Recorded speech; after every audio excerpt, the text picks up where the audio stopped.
galera, beleza? Como é que vocês estão? Meus amigos, o dia de ontem foi agitadíssimo, muita confusão e também boas notícias.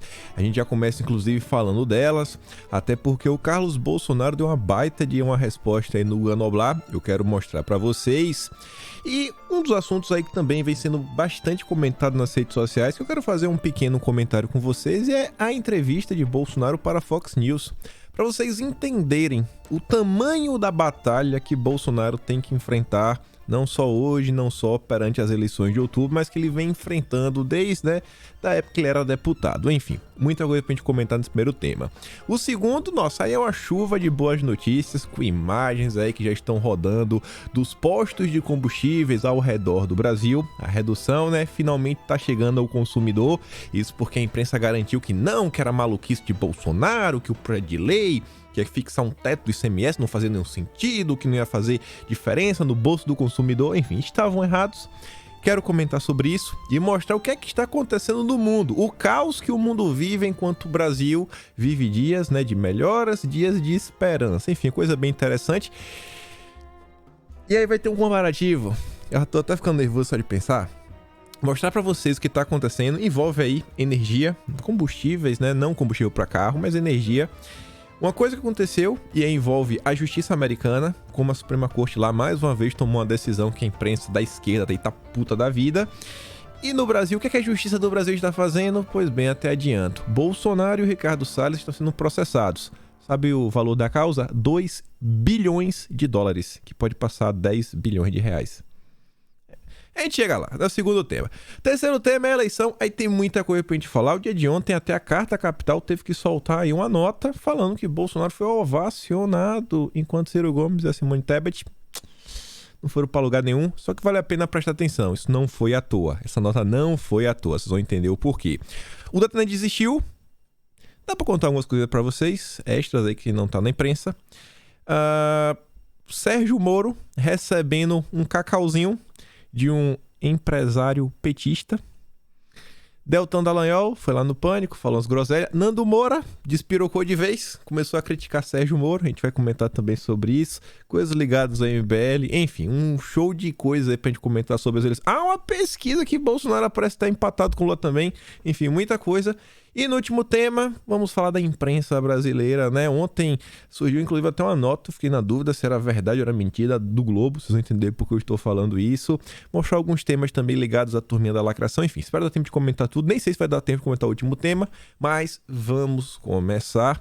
Falando aqui rapidamente sobre a questão das ferrovias, Bolsonaro falou o seguinte, ferrovias no Brasil. Avançam as obras do trecho 2 da Ferrovia de Integração Oeste-Leste, a FIOL 2. Conta com 100 km de novos trilhos. O lote 5 está com 65% dos serviços executados e o lote 7 tem 70,6%. São 1.000 empregos gerados diretamente. Essa é a melhor parte. Empregos.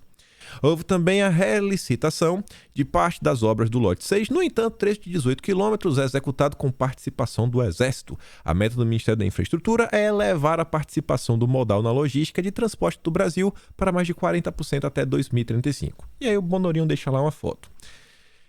O transporte ferroviário estava, assim, totalmente esquecido antes do governo Bolsonaro. E eu quis começar com isso. A gente já vai ver a questão do Guga Noblar. Não sei se falei nem Guga Chakra, mas enfim. O Ricardo Pereira traz aqui essa nota. Quem viu o vídeo ontem, a Audi já tinha anunciado investimento no Brasil, a priori aí fabricar 4 mil carros no ano, em 2 turnos. E a Renault anuncia investimento de 2 bilhões até 2025. Estão fazendo investimentos no Brasil. E, gente, fabricação de carros é uma coisa bem importante. O mundo está vivendo uma crise energética. Fábricas de automóveis, elas demandam um alto custo energético. Não é custo, é uma alta demanda energética.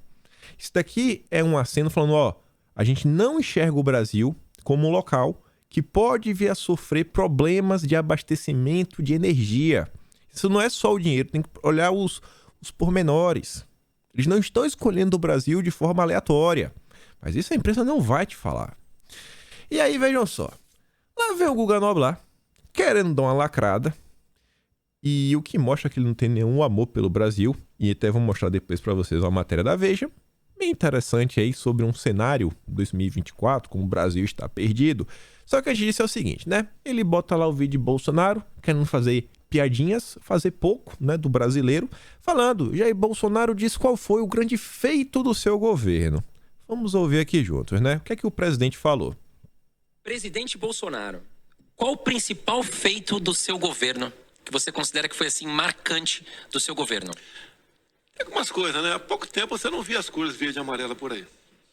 Hoje não é, você vê em qualquer lugar, uma bandeira na janela, uma fazenda, uma vara de bambu, um pano verde, amarelo, azul e branco lá em cima, tá? Presidente Bolsonaro, qual Bolsonaro falou que um dos maiores feitos do governo dele foi ver as pessoas vestirem as cores verde e amarelo. Bandeira, achar a bandeira. O Ganoblá acha que é pouco, que isso é besteira. Pessoal, eu realmente acho que esse foi um dos maiores feitos do governo. Agora, o Guga, que tava tratando aí com palhacinhas, o Carlos deu a melhor das respostas, sabe? Ele apenas fez uma listagem. Você não precisa nem dar um enquadro, você não precisa nem dar invertida. É só você apresentar fatos da realidade. Ah, o Guga tá achando pouco? Pois bem, o que o governo fez, né? Nesses quase 4 anos. Lei da Liberdade Econômica, conclusão de obras paradas há décadas, redução de impostos, água para o Nordeste, macro saneamento básico, apreensão recorde de drogas, redução recorde de homicídio, programa social maior que o Bolsa Família, desemprego abaixo dos 2 dígitos, ampliação do posse, né, de ferramentas, redução recorde do tempo para abrir empresa, redução recorde de invasões, morte no campo, fim de indicações políticas para cargos técnicos, ingresso no OCDE acelerando e praticamente concluído, fim da corrupção institucionalizada, independência do Banco Central, reforma da Previdência, reforma da malha ferroviária, digitalização recorde de serviços, desestatização da Eletrobras, PEC que limita imposto atual sobre combustíveis, acordo de salvaguardas tecnológicas para a base de Alcântara. Estágio rápida. Podia ficar aqui muito mais tempo falando. São avanços conquistados apesar de todo o esforço da mídia e da esquerda para implantar o caos na busca pelo poder. Se um fecha-tudo radical, né, o conflito lá no leste europeu, o escancarado ativismo judicial e o travamento de projetos no Congresso, os avanços seriam ainda maiores. E sobre isso, muito está se comentando sobre a entrevista que Bolsonaro deu aí, né, pro Tucker Carlson, lá da Fox News. E uma coisa que é interessante, e as pessoas estão frisando, é o seguinte: o Tucker é a pessoa com a maior audiência dos Estados Unidos. A maior audiência. Só que essa informação, ela é boa quando você junta com um número. Porque a mente do brasileiro, ela funciona um pouco diferente de todos os outros países. Por quê? Veja só. Os Estados Unidos é um país que a população é maior do que a do Brasil. Tem mais de 300 milhões de habitantes. Ou seja, 50% maior. E o Tucker Carlson, ainda assim...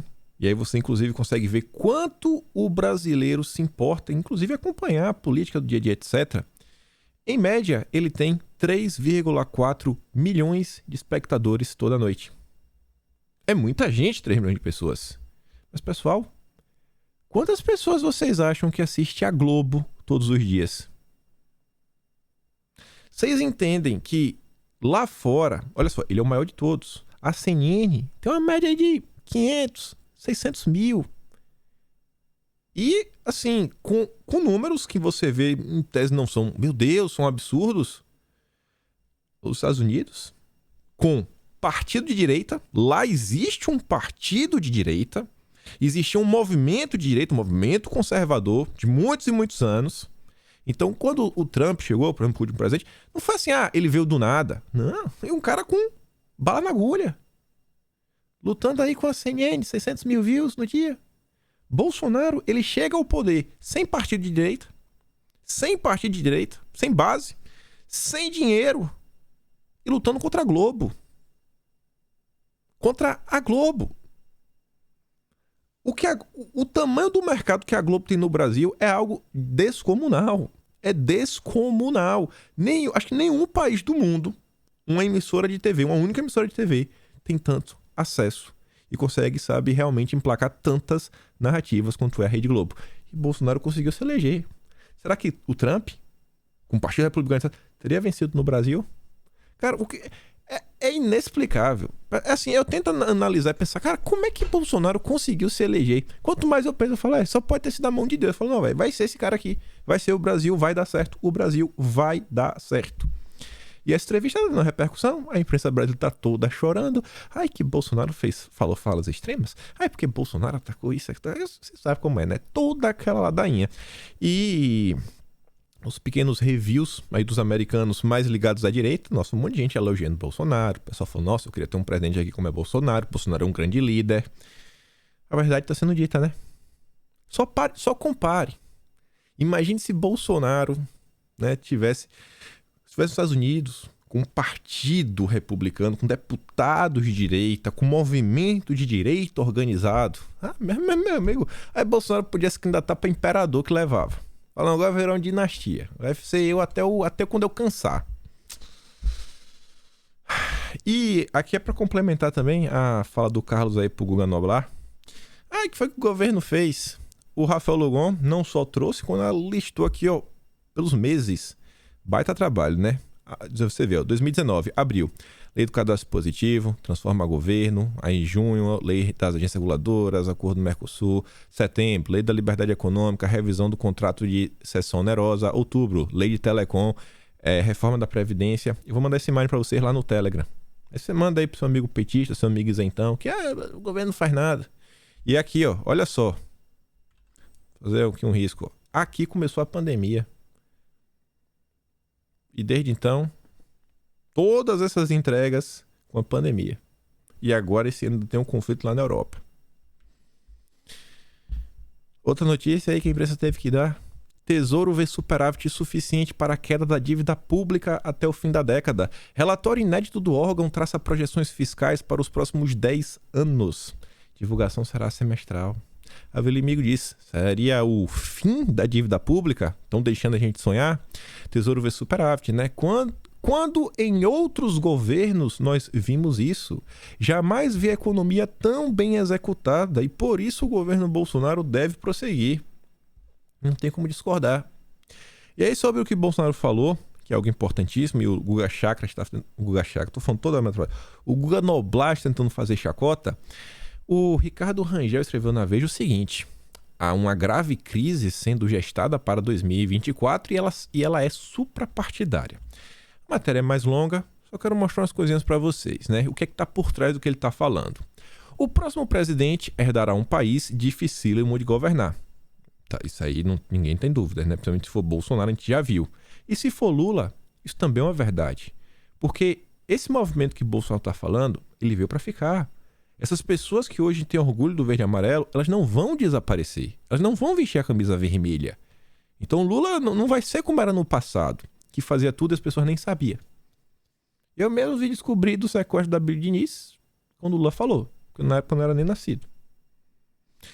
A crise econômica não terá passado e há uma recessão mundial à espreita. Isso é verdade. E você vê o que a gente fala. O mundo fala de recessão, enquanto o Brasil é só revisão para cima, né? O PIB subindo. O Centrão estará mais poderoso do que nunca. E isso daqui é um ponto que é o seguinte. O que ele está falando de Centrão, na verdade, é o Legislativo. Durante o governo Bolsonaro, o Congresso como um todo passou várias e várias propostas, né, de lei, projeto de lei também PECs, que acabaram por retirar parte do poder do Executivo. Fora as coisas que o governo fez também, retirou, como por exemplo a independência do Banco Central. Ou seja, o próximo presidente é um presidente que tem menos poder do que tinha no passado. E o Legislativo ainda quer avançar com semipresidencialismo. Então a gente nos próximos anos aí vai ver algumas mudanças. Elas vão continuar. E aí ele diz também, ó, a população que já está irritada tende a se irritar ainda mais. Exatamente. O que o Guga Noblar tá dando risada, veio para ficar. A turma do verde e amarelo é cheia do Zap, elas vieram para ficar.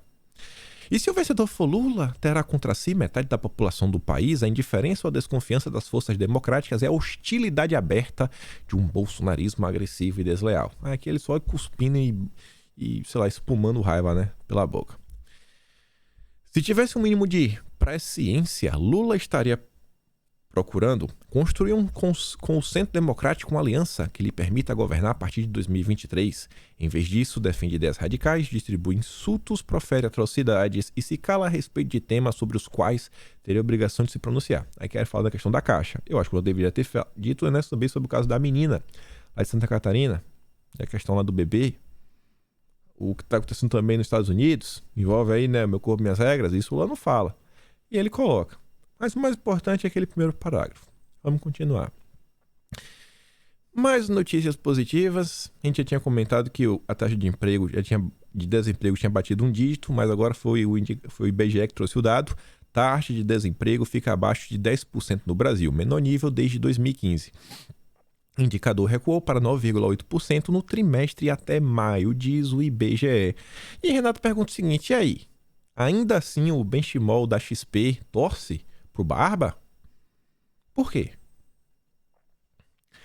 Aí, olha como o discurso da Globo tá casadinho, né? É o briefing da Rede Globo, sabe? Você vê quase uma narrativa a lá, né? O gabinete do ódio do bem da Globo. Veja só, a Miriam Leitão, ela escreve esse artigo, ó.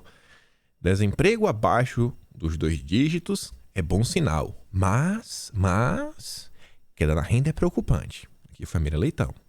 Aí essa mesma narrativa foi emplacada no Jornal da Globo. Emprego com carteira assinada cresceu e voltou ao nível pré-pandemia. A leve melhora, no entanto, não se reflete na renda, esmagada também pela inflação. A mesma narrativa. Emprego cresceu, mas a renda caiu. E ainda, Globo News. Desemprego fica em 9,8%. Menor taxa no trimestre, né? Aí no final diz, ó, já a renda média real, contudo, caiu, blá, blá, blá. Sempre tem que ter o mais, contudo, entrando, porém, todavia. Miriam Leitão, Jornal da Globo e Globo News. É o mesmo discursinho. E, para não dizer, né, que é perseguição contra a Globo, a CNN também, né? Talvez aí o Alexandre Schwartzman, quem sabe ele não ligou pra Miriam Leitão. Falou, e a Miriam, qual é a narrativa do dia? Como é que a gente vai bater no governo? Essa daqui foi ridícula. Ridículo. O especialista da CNN em economia, Alexandre Schwartzman, avaliou nesta quinta-feira que a queda da taxa de desemprego para 9,8% no trimestre encerrado em maio indica um copo meio cheio. Copo meio cheio. No panorama econômico, mas que a renda ainda é um problema. Copo meio cheio. Todos esses especialistas falaram que o desemprego só voltaria para o patamar pré-pandemia em 2023. A taxa de desemprego já está em níveis melhores do que 2015. Eles não têm vergonha na cara. Eles torcem para o Brasil quebrar, porque é a única forma de eleger o Lula. Vamos continuar.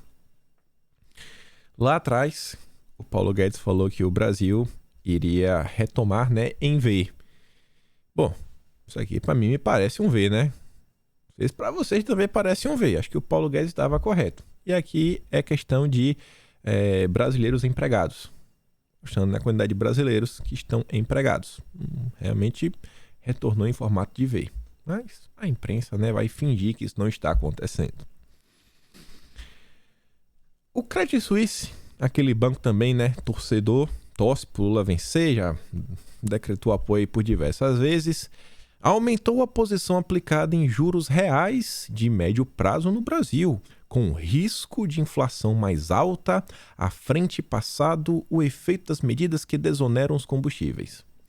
A Renato falou o seguinte, esse não é aquele bancão que torce pela vitória do Lula e que recentemente foi considerado culpado por lavagem de dinheiro do tráfico?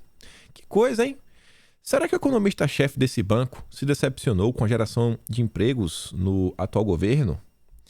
E aí você vê, né? Vamos aumentar os juros, o que impacta na economia, e o aumento de juros, inclusive, leva ao aumento da inflação. Mas qual a justificativa deles para fazer isso? Não, a inflação vai aumentar lá na frente. Bom, pode até ser. Até porque no mundo todo está aumentando. A inflação francesa sobe para a maior taxa desde o ano que eu nasci. 1991. Matéria de ontem. A FP, ó. Tá aí.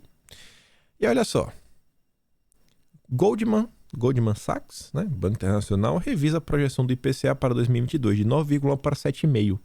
Ou seja, enquanto o Credit Suisse está aumentando os juros porque está falando a inflação vai subir, o Goldman Sachs, outro banco internacional, está falando a inflação brasileira ela vai ficar menor do que o previsto.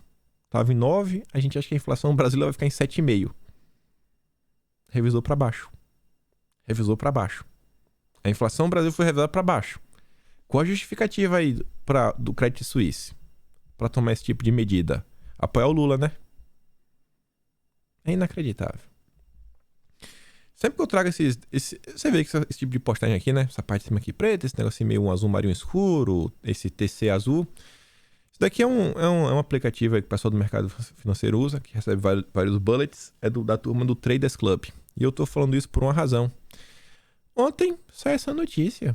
Traders Club sob investigação. A plataforma de investimentos Traders Club está sob investigação da CVM e da BSM, entidade de autorregulação dos mercados. Não sei se são honestos, não sei se não são, não sei o que realmente está acontecendo. O que eu sei é o seguinte, das pessoas que eu vou acompanhando, principalmente as pessoas mais à direita, principalmente as pessoas mais à direita aí que estão no mercado financeiro, a maior parte delas usa aí essa plataforma aí do Traders Club. E aí a gente tá vendo isso acontecer, né? Lá atrás, quando por diversas e diversas vezes, né, o senhor Sérgio Moro participava, na verdade, ele era notícia, né, que um blog sujo, que tinha uma parceria aí antigamente no passado com a entidade, né, dava várias e várias notas, que inclusive impactava o mercado, né, a bolsa subia e descia, a CVM estava de olhos fechados. A CVM na época estava de olhos fechados. Agora tá aí, né, atrás dos meninos. Renato até fala o seguinte, a máquina de perseguição do sistema financeiro foi ligada para cima do Traders Club? Quais caciques do sistema financeiro eles incomodaram? A turma da direita, em geral, tem uma tendência, né, de seguir pelas regras. Espero aí que seja resolvido o quanto antes. Mas vamos continuar. Vamos trazer umas notícias positivas sobre a questão aí da Petrobras e também falar um pouco mais de energia como um todo. Para começar, gente, eu te peço, bata um print. Não precisa me colocar no print, não. Bate só o print dessa notícia. Aí, bate até uma foto da tua TV, se tá assistindo na TV. Petista tenta evitar a gastança de Bolsonaro com o PEC da bondade. Você vê, né? A esquerda, que é conhecida por sempre tentar utilizar nomes absurdos para criticar o governo, tentar travar alguns projetos de leis, como por exemplo, vamos chamar lá a PEC dos defensivos agrícolas de PEC, não, desculpa, o PL do veneno.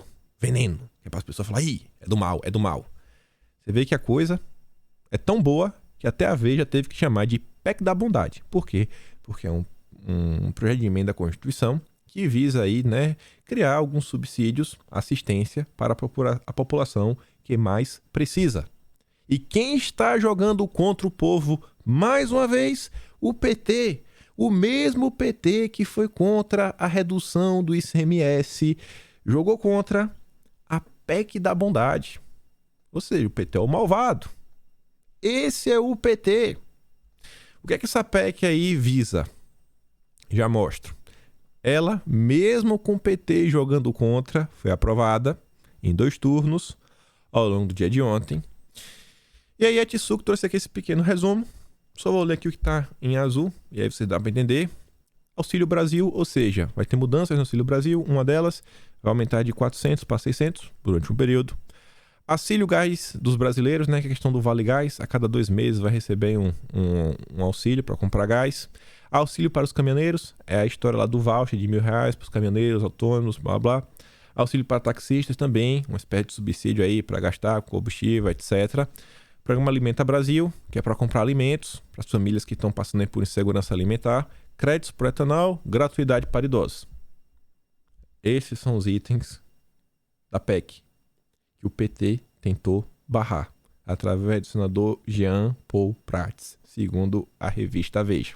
É o PT jogando mais uma vez contra o pobre, contra a população carente, contra quem está experimentando aí, né, a tragédia que é viver a insegurança alimentar, a brecha dele não ter o que comer. Esse é o PT. Esse é o PT. Você pode até bater print também, ó. Você manda a matéria da Veja e esse daqui fala aqui, ó. Foi isso que o PT tentou barrar. Fala pro taxista, se tu pegar um táxi, pro caminhoneiro, pra quem tá, sei lá, passando por meio de falta de comida. Mostra aqui, ó. Foi o PT que tentou barrar isso daqui. Sobre a gasolina, todos eles falaram que... Todos, eu digo, né, imprensa em geral, e a grande parte da classe política, não vai servir de nada, né? Essa história de baixar esse semestre não vai fazer nenhuma diferença, e aquilo outro, e blá blá blá. Bom, aqui em Campinas, Gasolina comum já se encontra de R$ 5,97. O álcool abaixo de R$ 4,00. Aqui foi no Amapá, R$ 5,76. R$ 5,93 no crédito. Esse daqui foi na região de Goiás, em algum local. Isso aqui é um vídeo. R$ 5,85. Álcool, R$ 3,85. A Mônica, ela é de São Paulo. Só não sei se é da cidade de São Paulo, mas tá lá. Gasolina, R$ 5,89. Etanol, R$ 3,89. Mas te falaram, né, que Bolsonaro era mais bravata. As bravatas de Bolsonaro. Agora vai lá. O Zema, finalmente, né? Antes tarde do que nunca, já na madrugada de hoje, né? Dia 1º, 00:30, o Zema assinou hoje o decreto que reduz o ICMS da gasolina, energia elétrica, serviços de telefonia e internet em Minas. O imposto da gasolina era 31%, energia elétrica 30%, comunicação 27%. Todos passarão para 18% no nosso estado a partir de hoje. Não é só a gasolina, é a conta de luz também. Demorou, né? Rapaz, demorou. E aí, se você mora no Nordeste, os governadores do Nordeste com certeza vão fazer de tudo para não abaixar. Tentar vender o caos pro Brasil, né? E botar a culpa pro Bolsonaro. Eles vão inventar alguma história ainda para falar que eles queriam abaixar e Bolsonaro não deixou. Não subestime a capacidade de um petista. Rio de Janeiro. Bolsonaro anunciou que também vai reduzir o ICMS, ainda não aconteceu, vai reduzir. A Rede TV noticiou isso daí ontem, né? Deu voz à fala de Bolsonaro. E aí vejam só, os estados que entraram contra a redução, que são os estados do Nordeste, mais Rio Grande do Sul, Mato Grosso do Sul, Mato Grosso e mais um, não lembro qual, eles entraram contra e eles estão pedindo para o Gilmar Mendes que Cássia Liminar, que considera combustível como um bem essencial. Combustível não é essencial. Não. A comida, ela sai da fazenda e ela vai para a prateleira do supermercado via teletransporte. Ela assim, ó. Você estala o dedo e a comida aparece lá empacotada. O Amazônia Azul, ele não foi pela ironia. Ele trouxe uma imagem. Uma simples imagem. Fila em um posto de gasolina na greve dos caminhoneiros de 2018. Para alguns, essas pessoas estão aí na fila por hobby, né? Pois combustível não seria algo essencial. Não faz falta. Olha a justificativa. Não é essencial. Combustível não é essencial. Não. Eu que tô louco. Sobre combustíveis como um todo, da energia, vejam só. A Suprema Corte Americana tomou mais uma decisão que agradou bastante a direita, a nível internacional como um todo. Isso daqui é bom, porque se isso daqui avançasse, na verdade, se o contrário disso daqui acontecesse, né, a esquerda fizesse o que eles queriam, os Estados Unidos iriam ter mais problemas ainda, né, de abastecimento de energia, e eles são economia. A economia internacional, né, ela é interdependente. Então, se um país vai mal, ele acaba impactando, né, os países que vendem para aquele país, todo o mercado interno, enfim, confusão grande. E o que foi que aconteceu? A Suprema Corte Americana deu aqui é o que o político está falando, né? O jornal verificado, lá do europeu, deu um grande golpe na estratégia climática do BID, determinando que a EPA tem autoridade limitada para regular o dióxido de carbono de usinas de energia. Essa EPA é uma agência reguladora. É como se fosse uma espécie de anel. Não. Vocês não vão limitar. Isso aqui envolve principalmente as usinas de carvão, né, de queima de carvão, as termoelétricas. E aí a Suprema Corte falou o seguinte, que o que o governo está tentando fazer, não pode fazer via agência reguladora na canetada. É uma mudança muito drástica, muito robusta, que se eles quiserem aprovar isso, né, umas limitações de emissões de dióxido de carbono, eles precisam fazer isso daí via Congresso, via legislativo. A esquerda ela é igual em todo o planeta. Quando eles chegam no poder, tentam ir de forma autoritária na força da canetada. Aí a Suprema Corte diz, colocou o ônus no Congresso, que não conseguiu aprovar uma grande legislação climática desde que o projeto de lei Cap and Trade dos democratas, né, teve um fim há 12 anos. Eles vão tentando empurrar essa agenda há tem mais de 12 anos. Não conseguiram no legislativo, vamos na canetada da agência reguladora. Tá aí, né? Agências reguladoras. Mas vamos continuar, a coisa fica mais interessante.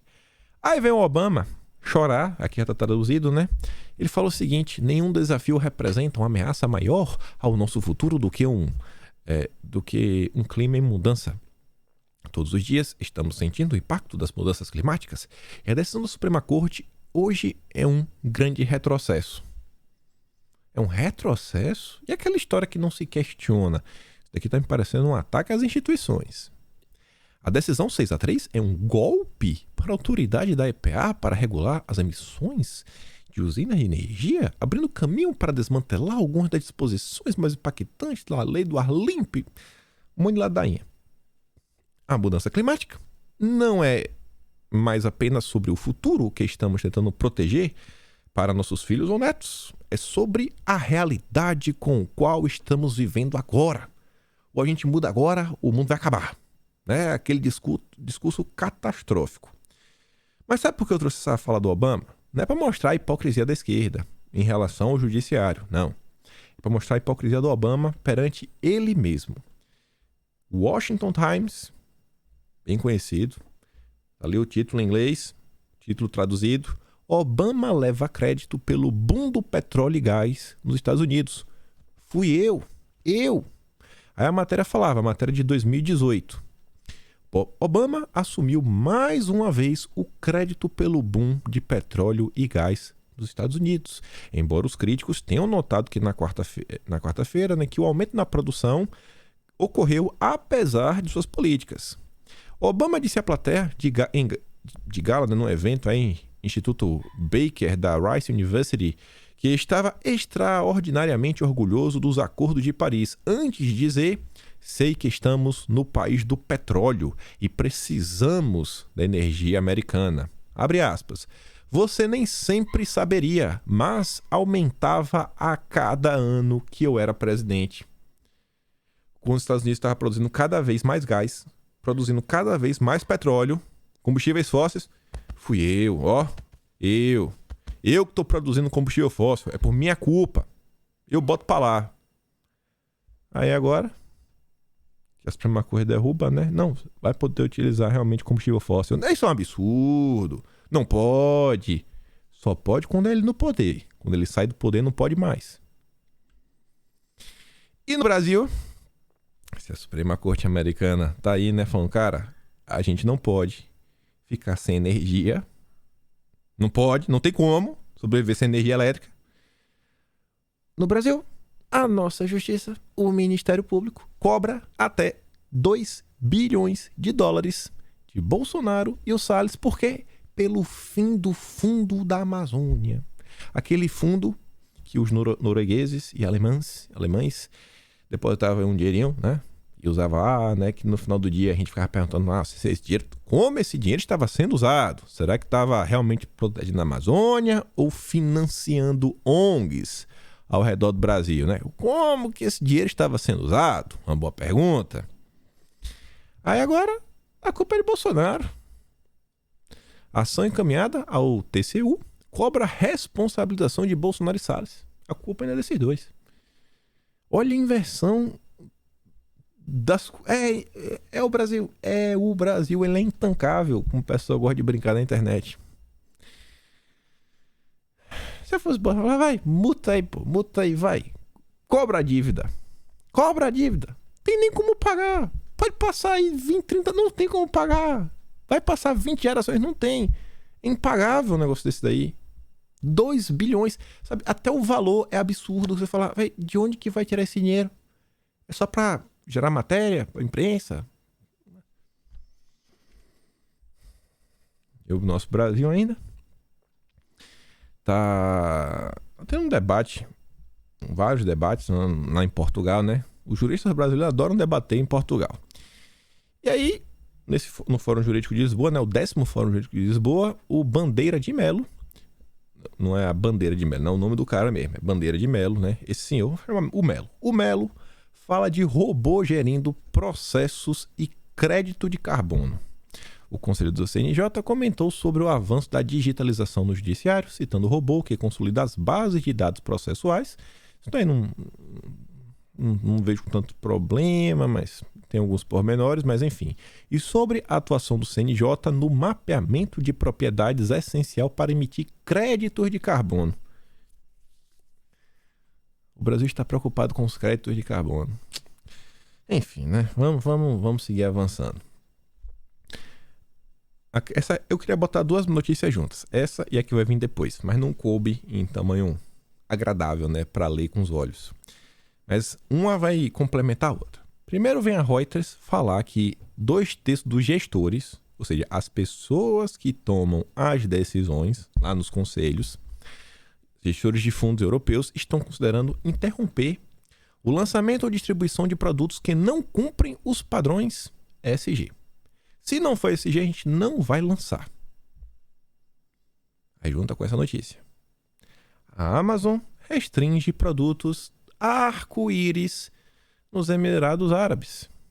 ESG não é apenas meio ambiente, tem um social, o arco-íris. E aí? ESG só funciona no Ocidente, já percebeu, né? Ninguém abraça ESG. Os comunas lá estão nem aí. Rússia tá nem aí. Índia tá nem aí. É só no Ocidente que eles querem enfiar isso daí goela abaixo para controlar a sociedade. Até aí traz aqui essa fala. O rapaz é um cara inglês aí, um influenciador. Eu não sei se ele é jornalista ou o que o cara faz, mas é um perfil bem conhecido.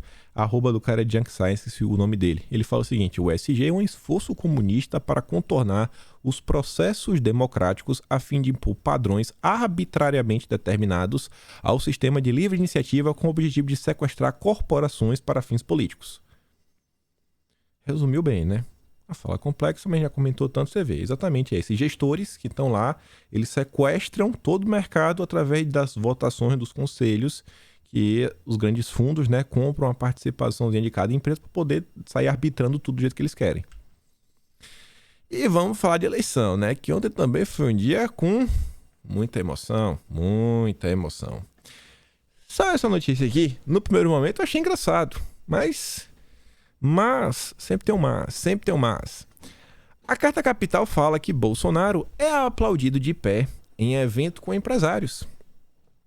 Ciro e Simone Tebet não empolgam. Aí você fala, rapaz, quem diria, bicho? O Landor diz, hackearam o blog petista? Mas aí que tá o ponto. A Carta Capital é um blog petista. O que é que os democratas, os jornalistas andam dizendo e não é de hoje? É o seguinte, que o Ciro Gomes está atrapalhando. A Simone Tebet está atrapalhando.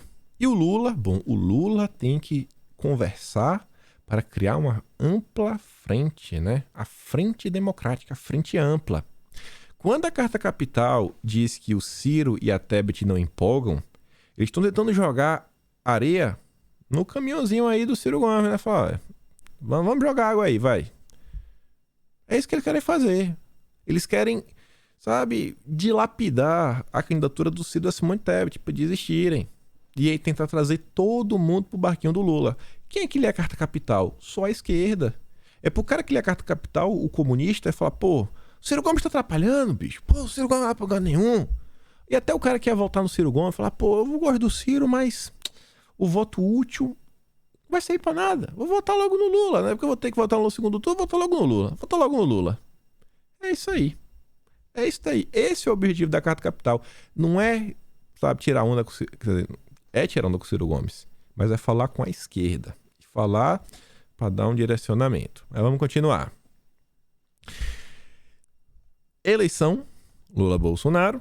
Saiu uma pesquisinha ontem da Modal Mais, que é do banco, na verdade. O banco é o Modal Mais, que é ligado à XP. E aponta um empate técnico entre Lula e Bolsonaro. Marcelo de Carvalho comenta, eu não acredito em institutos de pesquisa, como já coloquei aqui.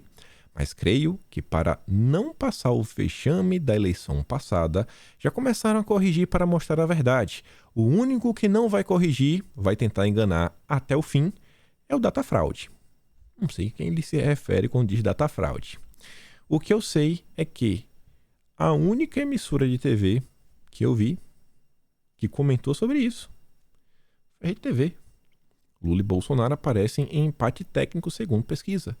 Eu não encontrei nenhuma matéria da Globo sobre o tema. Nenhuma. E não é uma pesquisa do bairro, sabe? Ou do estado. Não, é uma pesquisa só na cidade. Não.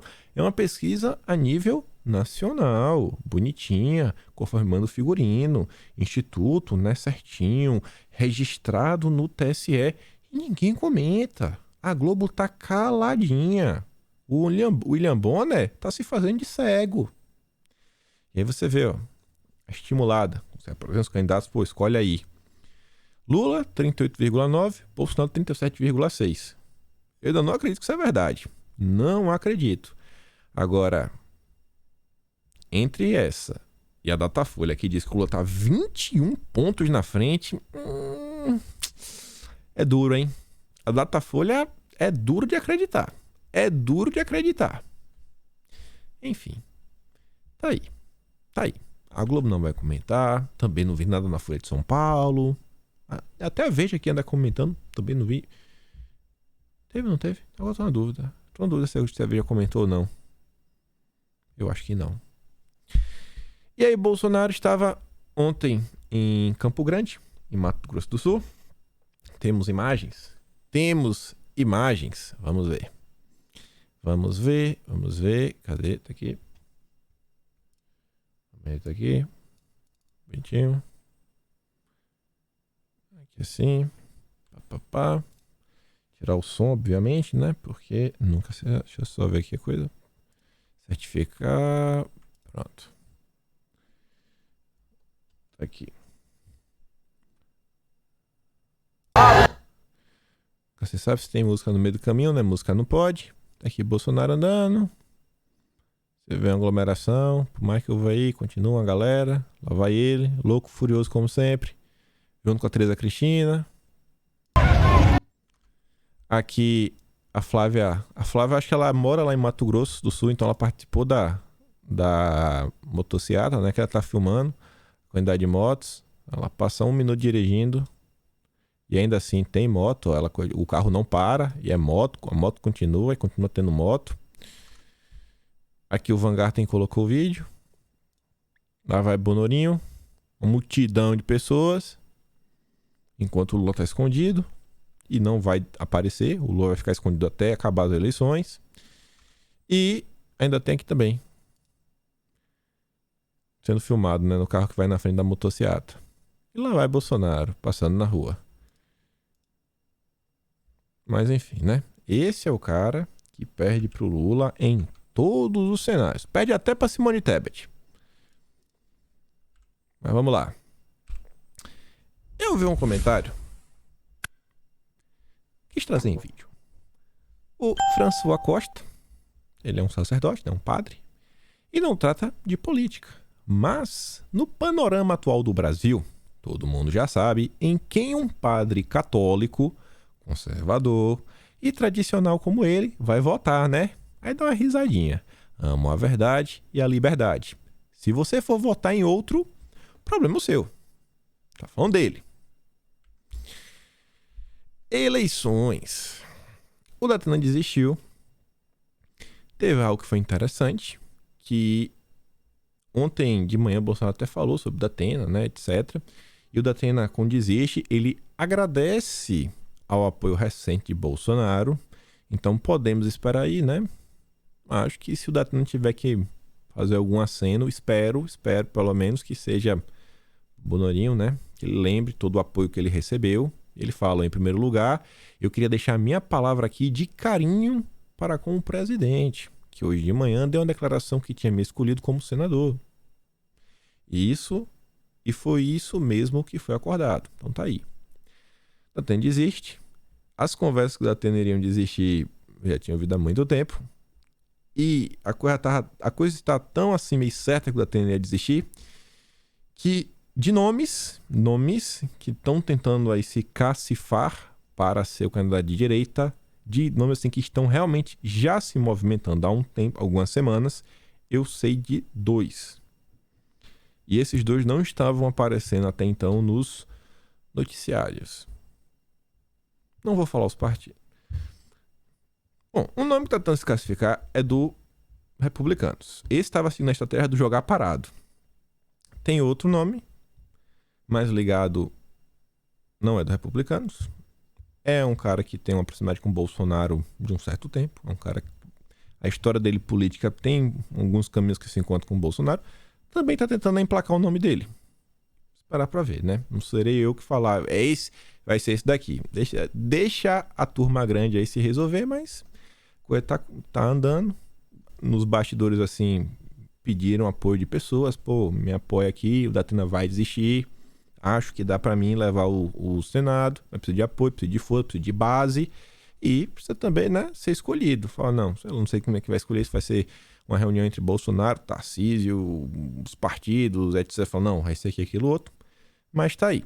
Tenham certeza. Tem pelo menos aí 2 nomes. E eu até comentei. A última vez que eu comentei sobre esse tema, eu não vou lembrar o episódio, mas vocês aí que assistem diariamente, eu já estava escutando umas coisas na época. Eu falei o seguinte: falei, gente, eu acho que quem vai levar o Senado ainda nem apareceu.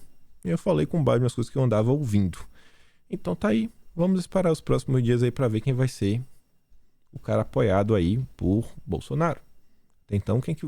Se olha pro estado de São Paulo, assim, cara, quem que tá disputando? A Janaína eu acho que não vai ser apoiada. A Janaína, meu Deus, eu espero que não, né? Espero mesmo que não. Aí o Márcio França pode se empolgar com essa. Eu tô falando que o Márcio França vai desistir. Eu achava que o Márcio França viria para governador, porque ele tem menos rejeição do que o Haddad. E o Haddad viria para o Senado. Mas parece que o Haddad bateu o pé, falou que ele vai para o governo a qualquer custo. E o Márcio França viria como senador. Vamos esperar os próximos desdobramentos deste caso. Ontem, o nosso querido Deltinha, querido não, né? Estou brincando, tava lá no Pânico. E o Morgado deu aquele apertinho básico. Perguntando, e aí, Deltinha? E aí? E aí? Você aí vai pra quem? Lula? Vai pra Bolsonaro, né? Não fica assim meio feio pra você, depois de tudo que você fez? O vídeo é 2 minutos e 16. Eu nunca dou play nele todo, porque senão vai comer muito tempo aqui do vídeo. Eu vou pular aqui. Eu vou mandar esse vídeo completo. O Ale, ele fez o cortezinho. Ainda acelerou um pouco. Tá no Telegram, vocês vão poder ver na íntegra o vídeo. Mas eu quero pular já pra parte que o Datan começa a se justificar. Queria saber, já é Bolsonaro, é a Joyce Halseman, é o Frota. Demais. Então, isso aí é um apoio real ou é pra surfar na onda do Bolsonaro? A pergunta é justa. Eu recomendaria até que todo mundo fosse lá assistir o vídeo, assistir ao que eu falei. O que eu falei, olha, eu jamais vou votar num governo do PT, eu jamais vou votar no ex-presidente Lula, porque isso, na meu ver, é o pior que pode acontecer pro Brasil, é você permitir que Lula e o PT voltem à cena do crime, voltem a comandar os grandes esquemas de corrupção, aquela organização criminosa que tomou conta do país dentro do governo do PT. Eu vi, ninguém me contou, eu vi os grandes esquemas, isso importa em sofrimento humano causado pela corrupção. Esse dinheiro é o dinheiro que mais falta e quem mais precisa na saúde, na educação, na segurança. E a gente está vivendo um momento muito ruim, um momento polarizado, de um sentimento de lado A ou lado B. E eu tenho divergências com o governo, principalmente na área do combate à corrupção. O governo Bolsonaro nessa área deixou a desejar. Eu mesmo já fui atacado pelo próprio presidente e pela sua família. Agora eu sou conservador, eu tenho uma cosmovisão cristã e em razão disso eu compartilho de algumas pautas com o governo. Agora eu sou conservador, eu tenho uma cosmovisão cristã e em razão disso eu compartilho de algumas pautas com o governo. Se ele falasse que ele era cristão, eu não ia discordar, sabe? Porque quem sou eu pra jogar a religiosidade de uma pessoa? É difícil falar o Lula, né? Se o Lula fala que é cristão, eu falo, pô, peraí. Aí não escolhemos. Mas o Deltan, tá. Conservador e... Eita, esse Deltinha tá demais. O bicho, a cara nem treme. Aí vai lá pra terminar de ver. Enfim, né? Espero que a população do Paraná dê uma boa resposta pra ele nas urnas, né? O que ele chama de combate à corrupção é um negócio meio esquisito. Mas vamos continuar. Nosso marrequinho, segundo a Veja, está cada vez mais próximo de ser senador. Disse aí com quem ele vem conversando. E aí os interlocutores do Moro bateram o martelo aí que 90% de chance dele vir ao Senado. Que já estaria quase tudo certo com a União Brasil. Candidato ao Senado pelo Paraná. Mas nesse cara, 8 anos. 8 anos. Que ele não vai aprontar. Que esse rapazinho não vai aprontar. E olha só, que interessante. Tava eu, né, já quase fechando o vídeo. Aí tava lendo lá a coluna do Guilherme Amado, no Metrópole, ver as últimas ladainhas, as narrativas contra o governo. Nossa, como esse pessoal chora. Aí o Giroto, que escreve lá pro Guilherme Amado, nos informa que empresários doaram 450 mil ao Podemos para apoiar campanha de Moro. Moro encontrou os empresários Luiz Stuberger, Luiz Fernando Figueiredo e Luiz Terepins quando se colocava como pré-candidato ao Planalto. O único nome que vocês precisam aqui memorizar por 20 segundos é esse daqui, ó.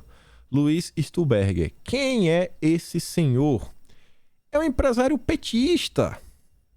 O empresário petista estava financiando o Moro. Enquanto aqui, ó, valor, Grupo Globo. Lula se aproxima de empresários de São Paulo e da Faria Lima em jantares privados. Os gestores, Luiz Stuberger. Fundo Verde. Moro financiado pelo petismo. Parabéns, Sérgio Moro. Parabéns, você e o Lula possuem os mesmos amigos. E foi o Fundo Verde, que a gente também comentou em vídeo, dia 27. O Fundo Verde Asset. Quanto mais rápido a economia afundar, melhor.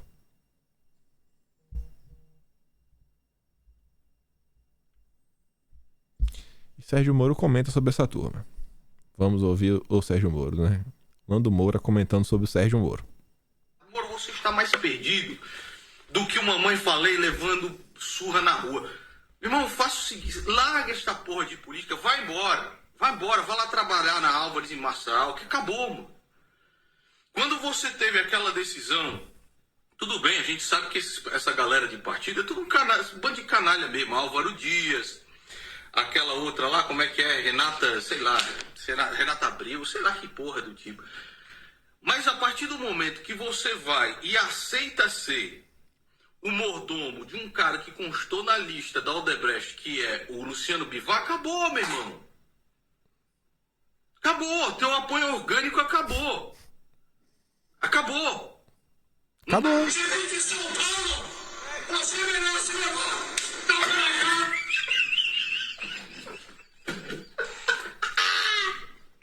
Que escolhambação do caralho. É que ele tá dando risada do vídeo do Mamãe Falei apanhando. Você vê, né? Vive no mundo de utopia, o Nando Moura. Criticou porque criticou o governo, arrotando, né? Arrotando virtudes, sem nunca tentar entender o que realmente aconteceu no passado. Aí agora tá aí, um cara de tacho. Vai apoiar quem? Não tem candidato. É o voto nulo, é o voto de protesto. Doidinho pra estar no colo do Lula. O vídeo que ele tá dando risada é esse daqui, ó. O vídeo eu não baixei, mas o ex-deputado Boca Aberta deu uns cascudinhos aí no Mamãe Falei e no Renan Santos. Aqui, inclusive, o pessoal compartilhou, né? Ele tá, não sei, fazendo um carinho, né, nas bolinhas do Renan Santos. E o pessoal diz que foi o momento em que foi cancelado o Tour de Blonde. O Piu-Piu não vai funcionar tão bem depois disso. E aí, o MBL vai falar também, né? Que o Renan Santos deu uma cabeçada na mão do Boca Aberta. Uma piada, o pastor do MBL. Piada. Vamos pro nosso último tema. Aceleramos, deu tempo de comentar muita coisa, mas não sei se vai dar pra comentar sobre tudo. Mas enfim. Nosso jornal O Globo nunca decepciona. Aí vem a Malu Gaspar. Bolsonaro só demitiu Pedro Guimarães por causa das eleições. As mulheres sabem. As mulheres sabem, viu? Foi só por causa das eleições. Aí o Globo fez um podcast para fazer uma linha temporal. Pedro Guimarães, das lives com Bolsonaro ao escândalo de assédio. A Elisa diz, né? É muita canalice. Fazer podcast para falar da relação do Pedro com o Bolsonaro é fácil. Quero ver ter peito para fazer um podcast falando sobre a relação do descondenado e o PCC. A Globo não esconde mais sua militância pró-descondenado. Eu até falei ontem, tá tão descarado essa militância da Globo para eleger o Lula, que tá parecendo o seguinte, que se Bolsonaro vencer, a Globo vai falir. Tá parecendo que a única forma da Globo não falir é só se eleger. Sabe esse caso aí? Já tem alguns áudios falando, tem muita coisa que o pessoal descubra aí. Eu não vou bater o martelo sobre nada. Agora sim, muito do que está se falando sobre assédio, tem um áudio que eu achei interessante, né? ele está sendo uma das acusações de assédio é devido a este áudio, né? Tem alguns palavrões, me perdoem, mas tenho que dar play aqui para vocês ouvirem. É 15 segundos. Fica à vontade. Porra, eu acho que quem tá torcendo pro Lula, vocês se fuderem. Voltar a Caixa a ser estuprada por aqueles ladrões e vocês se fuderem. É isso aí, um dos áudios aí que ele tá sendo acusado de assédio. Ó, tem muito mais coisa. Mas um desse daí, né? Ele falou que a galera tem que tomar, tem que se dar mal. Quem estiver apoiando o Lula. O Landru já diz, ouvir verdades. Aí o nosso... Não sei nem como falar desse rapaz aqui, né? O ex-ministro, né? Pai do patatismo cultural. Ele e o irmão dele, né? Os comentários, ele fala o seguinte, ó, sem citar nomes, Weintraub de saber de casos de assédio sexual no MEC. Agora ele sabe. Todo dia ele tem uma fofoquinha pra contar. Por que não contou atrás? Por que não contou quando saiu do governo? Por que não contou quando estava no governo? Agora ele sabe. Agora ele sabe de tudo. Que palhaçada, viu, gente? É uma palhaçada.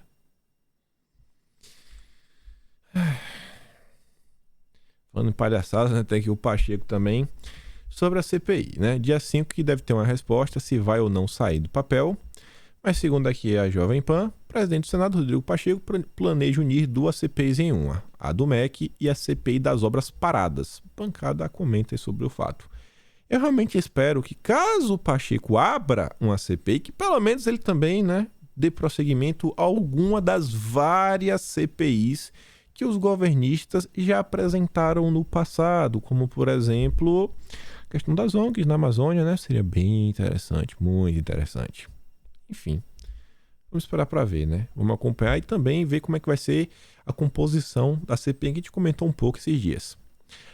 Ontem eu me deparei com essa postagem, não fui checar ainda, mas eu acho que é fake news. Até falar assim, ó, Ramagem, cuidado. E por que eu acho que é fake? Vou explicar para vocês. Mas antes, vamos primeiro ver o que o Ramagem falou. Evidência, né, do absurdo, da decisão que acabou suspendendo operações policiais nas favelas do Rio de Janeiro, né? Os criminosos dominam territórios, aumentam o poderio bélico e tornam as favelas refúgio para criminosos de todo o país. A vontade popular é outra. Tolerância zero com os crimes. E aí o Ramagem traz a matéria do G1, da Globo. Vídeo mostra roubo de joias em assalto à loja no Village Mall. E por que eu acho que essa matéria é fake news? Vigilante foi assassinado durante o assalto. No último sábado, um dos bandidos é foragido do Pará e era alvo de ação na Vila Cruzeiro, em maio. Imagens foram obtidas com inclusividade pelo RJ2. Eu acho que é mentira, gente, porque eu não consigo acreditar que a Globo, o G1, chamou bandido de bandido. Eu não consigo. Como é que chamou de bandido? Como é que chamou um dos bandidos? É um dos suspeitos. Suspeitos ou vítimas da sociedade. Caso essa matéria seja verdade, eu tenho certeza que a Beth Lucchesi e a Leslie Leitão devem ser demitidas, porque isso não é aceitável dentro do padrão de jornalismo da Rede Globo. A gente sabe, até o momento que entra na cadeia é suspeito, e quando entra na cadeia vira vítima da sociedade. É proibido chamar de bandido. É proibido. Estou decepcionado com a Beth e a Leslie. Isso não é o padrão Globo de jornalismo. Não se chama bandido de bandido. Bandido é suspeito. A Globo, a gente sabe como é que funciona. Inclusive você vê aqui, ó. Aumento de armas não foi a causa de queda da violência. Não foi, viu? Não foi. Ainda bem que fala que é a opinião deles. Faz o que quiser, né? Opinião. Bom, cada um tem uma sua. Dá tempo de comentar? Dá tempo. Vou comentar aqui rapidinho só algumas coisinhas. O BD tá aí chateadinho ainda, porque o Suprema Corte, né, proibiu meu corpo, minhas regras a nível federal. Cada estado aí que decida o que quiser. E sobre esse tema, eu vi uma coisa, uma simples frase que me levou a uma reflexão profunda, que é o seguinte. A gente já comentou como as empresas privadas vão aí financiar, né, que suas funcionárias viajem para outros estados para realizar os procedimentos. Uma coisa que chama muita atenção, duas na verdade. Primeira, a Tesla, entre as empresas que vai fazer isso. Eu sempre tenho um pé atrás. Eu não consigo gostar do Elon Musk por diversas razões. Um dia eu comento. E a outra questão foi o que o Rafa Gal falou. Eu juro, eu nunca tinha parado para pensar nisso. E ele falou o seguinte, ó. Claro que as empresas vão ajudar a pagar os custos. É melhor do que pagar a licença maternidade. Eu falei, rapaz, quanto não custa uma licença maternidade? Ficar o quê? 6 meses afastada? Aí as empresas fazem, não, a gente aqui, ó, a gente se preocupa com você. Meu coração aqui tá batendo mais forte. Entendo a sua dor, vou pagar. Qual é que sai mais barato? O procedimento, entre aspas, ou licença maternidade? Fica aí de reflexão. Ainda sobre esse tema, ele nem faz questão de esconder. Jorginho Soros, lá em sua conta oficial no Twitter, fala o seguinte: que a eleição da Suprema Corte é um absurdo, blá, toda aquela ladenha de sempre. E no final ele termina falando: investimos em organizações de direitos reprodutivos que estão contra-atacando neste momento.